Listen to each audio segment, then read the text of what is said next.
Hey y'all, Tara May here, and today I'm going to be unboxing my Phantasm set that I got from Arrow Video.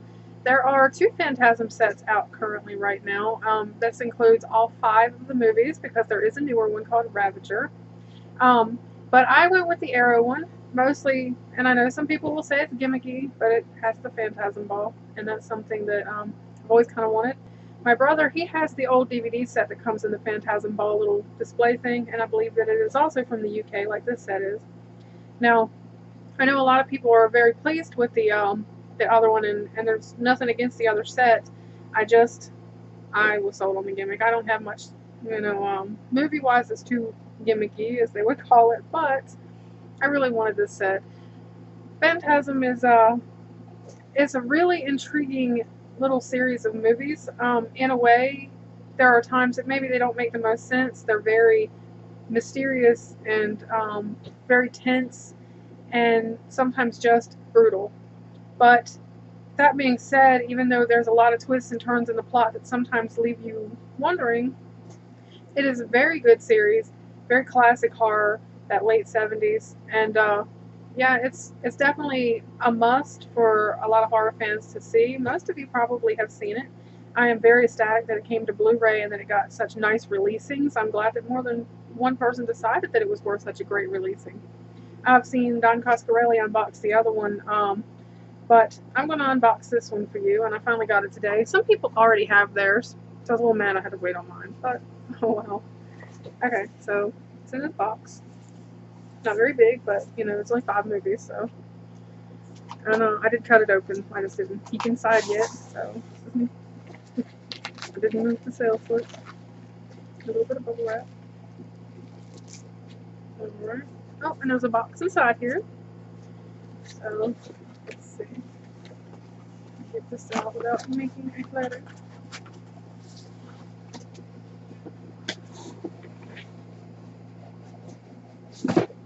Alright. Here's that. Open it.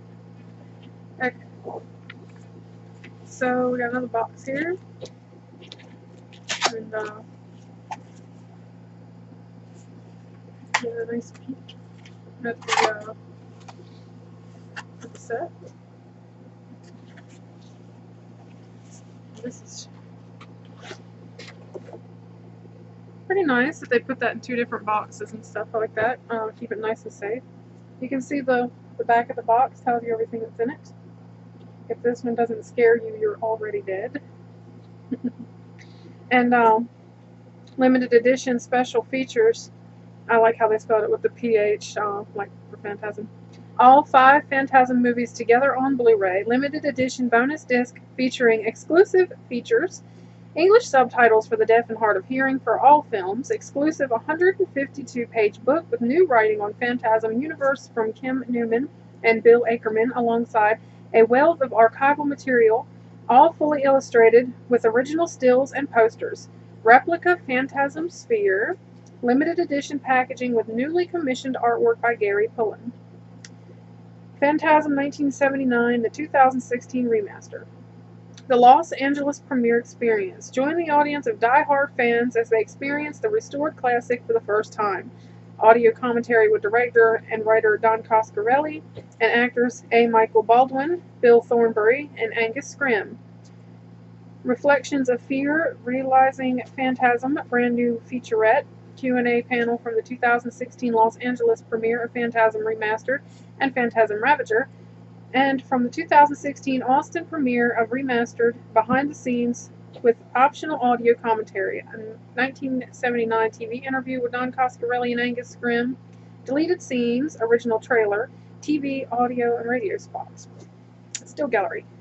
Then on Phantasm 2 from '88, audio commentary with director-writer Don Coscarelli and actors Angus Scrimm and Reggie Bannister. Reflections of Fear, Realizing Phantasm 2, brand new featurette. The Ball is Back, archive making-of documentary. The Gory Days, archive interview with FX artist Greg Nicotero, behind-the-scenes deleted and work print scenes, Angus Scrimm Fangoria convention appearance and TV spot, original trailer, TV spots, and still gallery. Phantasm 3, Lord of the Dead, 1994. Audio commentary with actors A. Michael Baldwin and Angus Scrimm. Reflections of Fear, Realizing Phantasm 3. brand new featurette, behind the scenes with optional audio commentary, deleted scenes, original trailer, still gallery. Phantasm 4 Oblivion, 1998. Audio commentary with director-writer Don Coscarelli and actors Angus Scrimm and Reggie Bannister. Reflections of Fear, Realizing Phantasm 4. Brand new features, behind the scenes, original trailer, promos, still gallery. And then from 98, we had to wait all the way to 2016 for this next Phantasm movie, y'all. Phantasm Ravager. The Los Angeles premiere experience. Join the audience of die-hard fans as they experience Ravager for the first time. Audio commentary with director David Hartman and writer-producer Don Coscarelli. Reflections of Fear, Realizing Phantasm Ravager. Brand new featurette. Q&A panel from the 2016 Austin premiere. Behind the scenes, deleted scenes with optional audio commentary, bloopers and outtakes. Original trailer. Phantasm and You, a lighthearted recap of Phantasm 1 through 4, made by David Hartman.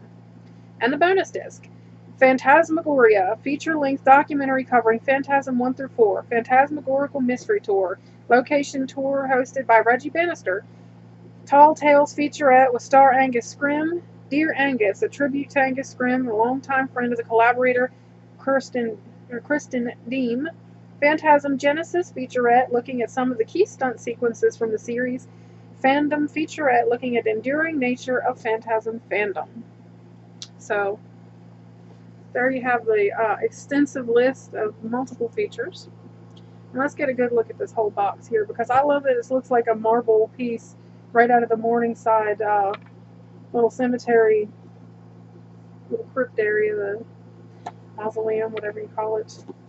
Interior where they have all the little, I'm going to say, well, there were actual, I think, caskets inside there, but it's kind of interesting the way that cemetery was done. So I'm going to peel off this packaging. I would like to get a look at this Phantasm sphere. Alright, so here it is right at the top. Nice and shiny, but not so deadly as the one in the movie. And it's got a lot of foam around this, which is nice. Nice and protected.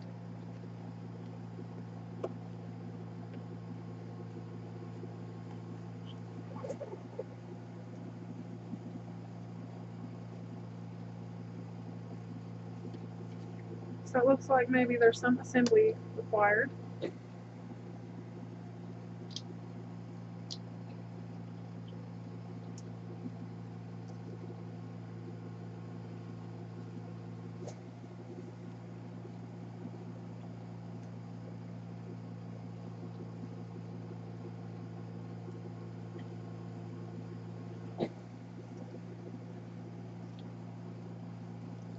Let's see.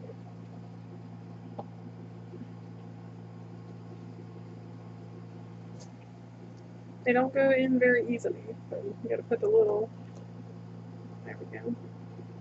Now I would worry about putting those on and taking those off if you're gonna keep that in the case. But there you have it. Nice and reflective and shiny. It's just kind of plastic, kind of reminds me of a Christmas ornament, but still cute. Alright. And there was some worry as to how the movies themselves were going to be packaged, and people were relieved to find that they weren't just going to be in little slip sleeves like they were afraid. They did actually put them in some kind of like digipack type deals, which I'll get to in a minute. This is the book, and there's a little, okay, this is going to sound funny, y'all, but those things remind me of Jawas on Star Wars, which always makes me think of the little ones on Spaceballs, and when they're going through the desert, they're singing that ding ding ding ding ding ding ding ding. So I used to, when I first watched this movie, I used to call them evil ding dings. I don't know why. I guess I'm just goofy. But yeah, that's the little guys there, which well, for those who haven't seen the movie, I don't really want to spoil it, but those things are kind of created within the Morningside cemetery there by the tall man Angus Scrimm, and so you find out how they're created and where they come from. Phantasm, the delusion of a disordered mind, a phantom, a spirit, a ghost. And this book has a lot of nice little stills and stuff, just like it said. And, I mean, all kinds of stuff. Nice little creepy shot thing. So yeah, I'm looking forward to getting to pour through this.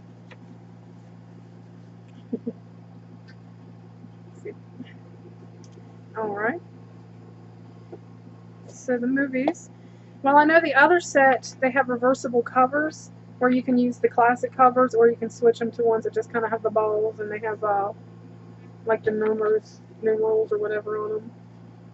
But, yeah.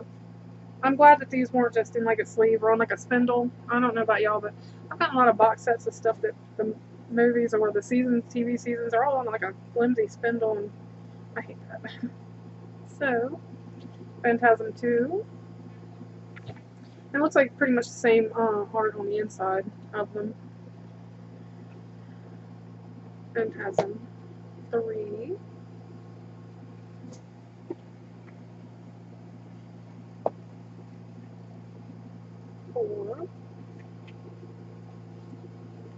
And here we have Ravager.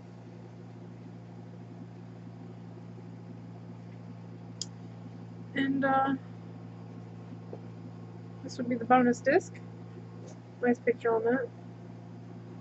Alright. Again, the same kind of art on the inside. And actually, I want to take a moment to talk a little about the movies I am familiar with. I have not watched Ravager yet, so I don't really have much comment on that one at this time. But I do plan to watch it now that I've got the set. I'll have to, right? Alright, so the first Phantasm movie, I saw this for the first time when I was about 18 or 19 years old. I was up late one night. I was by myself in the living room, flipping through cable, saw that the movie was on, realized that somehow I had missed seeing it. Being a horror fan like all my life, I do not know how I missed seeing that movie till that point in my life, but I loved it. I absolutely loved it. I really got into it. I sat up and really, I paid attention to it because right off the bat, it kind of starts with this weird, creepy, like the music, everything about it. The characters are rather engaging. You kind of got this sort of rebellious miscreant teenage boy, and he's living with his brother. Apparently their parents have died, and he thinks that there's something strange going on after the death of his brother's friend, which you see right in the beginning. He thinks there's something crazy, weird going on, and the tall man freaks him out quite a bit, so he starts kind of spying on him and doing all this stuff. We're introduced to that A. Michael Baldwin, he plays Mike. Reggie Bannister plays Reggie, which he's done a lot of little bit parts and stuff since then. I believe he may have even been in maybe The Mangler too. Yeah, so it's Jody and Mike and Reggie kind of band against what they find out's going on at this crazy cemetery, which is hard to explain without spoiling anything for those of you who haven't seen it, but there's definitely some crazy stuff going on. It even leads back to, they look at the graves of their parents, and their parents aren't in the graves. Some of the coffins, they're actually empty, and there seems to be something afoot. And the tall man is just creepy. The way sometimes he'll just walk through the scene, and the way they do the effects kind of around him, and as he's walking, and the music, he just, comes off so scary. The ending is a little strange, it's kind of almost dreamlike at times and stuff, but there are things within that movie that are is a great horror image. There's this one time, there's something sort of attacking him, and, he's trying to struggle with it and everything in his room, and it's just, like, kind of crazy the way the whole thing came off, But it is definitely something to be seen. If you haven't seen it, I would highly recommend checking out the first one. I like all the sequels, but the first one really is the best one. I mean, most people will say that. As we move on, when they did the second movie, they actually did use a different mic, but the same Jody comes back, and Reggie Bannister's still in it. Mike is now more grown up, and he ends up on a road trip with Reggie. Well, I guess Jody might not be in this one so much. I think he might. Yeah, he might not be in this one. It's been a while since I watched it. Sorry, y'all. But they wind up in this road trip. There's a couple of girls. The one has a psychic connection with Mike, and he's trying to find her. And I believe she's supposed to be in relation to a character you see in a very small part in the first one. But he's trying to rescue her from whatever's going on. And at this point, we see that glimpses of the world where it looks like whole towns have been abandoned. Like there's a lot more really going on than, and it's almost apocalyptic in a way. And you don't see too many survivors, but it's not got that sci-fi feel, with the punk vibe and stuff like that. But it is sort of an, apocalyptic kind of glimpse of things as things have progressed, and they're trying to fight the tall man. But they have a couple of interesting characters. One, this chick they pick up named Alchemy, Kemi for short. She's kind of fun. Kind of has a little thing there with Reggie, which is kind of funny, the way it turns out. So yeah, Phantasm 2 is a decent sequel. It's not any more clear or clear things up from the first one, but it's still a really fun watch. As the movies go on, the Phantasm balls themselves, which is a weapon you'll find that the tall man kind of has, it never really explains their origins, I don't believe, not in the first couple of movies. They're just kind of there. They'll fly at people, stick it in their head, sometimes you'll see blood and stuff like that squirt out of them. But the balls, they kind of amp up, and the more balls are introduced with different kind of powers and stuff. There's ones that'll like drill into the head and stuff like that. So they get really creative with these. It's definitely one of the most iconic portions of the movie, besides the tall man, is the spheres themselves. Everybody knows the movies for those. The third one, we see A. Michael Baldwin come back and reprise the role of Mike. And I have not seen this one in a really long time, so I'm a little, I don't remember it very well to say a whole lot about it. I remember liking it, but I think I've only seen it maybe once, and it's been a long time. I didn't have this one on DVD. I had the first two. The one was on a multi-pack. But I do know that he comes back, and it gets even more twisted and bizarre. And at some point, and I don't know if it's that one or if it's the fourth one, they sort of introduce the idea of maybe like more into the other dimension type things where people might even exist like a different life. One of these, it's either 4 or 3, you kind of get a glimpse of the tall man as he existed before he was the tall man, and he just kind of seems like this old laid-back farmer dude. But what I kind of liked is they do keep bringing back some of the characters, and you kind of get used to them and used to seeing them in the movies and stuff. So, and I'm not sure if they did that with Ravager. I should have looked into that, but it'd be interesting if they did. I'm sure they would be, of course they'd be considerably older, and of course Angus Scrimm is no longer with us, so I'm not sure even how that one will be or how that one will come out, but he was definitely a very iconic part of the movies. And it's definitely a very strange and dark series. There's just this sort of underlying darkness to all of them. And like I said, sometimes the plot is a little, it definitely leaves you questioning. You never have any real clear answers. You just have this sort of bizarre other existence kind of going on, and it's creeping into the edges of our world and taking over. And it's just really great how they chose to do that. There isn't really anything else out there like the Phantasm movies. They're rather original and unique in many ways. No one had really done like things like that with the spheres, which do seem a little sci-fi. The fact that they have this kind of otherworldly thing, it does push it into that sci-fi horror a little bit. But just some of the, the effects, the gore, the kind of horror to it all just definitely puts it straight in the middle of, a horror genre. And definitely a lot of fun. So I would recommend checking it out. Either way, if you choose to stick to old DVDs, old VHS rentals, if you pick up one of these great sets, it's something I would recommend that, as horror fans, that you look into. I mean, you probably would like it. And I'm looking forward to Ravager. I may do a review on it separately if I like it, So, yeah, that's my set, and I'm glad that you watched my unboxing, and, I try to say a little bit about the movie since I am a fan. And, yeah, until next time, I hope you like and subscribe to my channel, and you can follow me on Twitter. I'll probably post pictures of this on Twitter and maybe say a little bit more about it on there. And, when I watch the movies fresh, I might post some things about it, so you can check that out. I do other unboxings, horror pack unboxings you've probably seen, and sometimes movie reviews, book reviews, stuff like that. So look forward to more of that. And until next time, have a good day.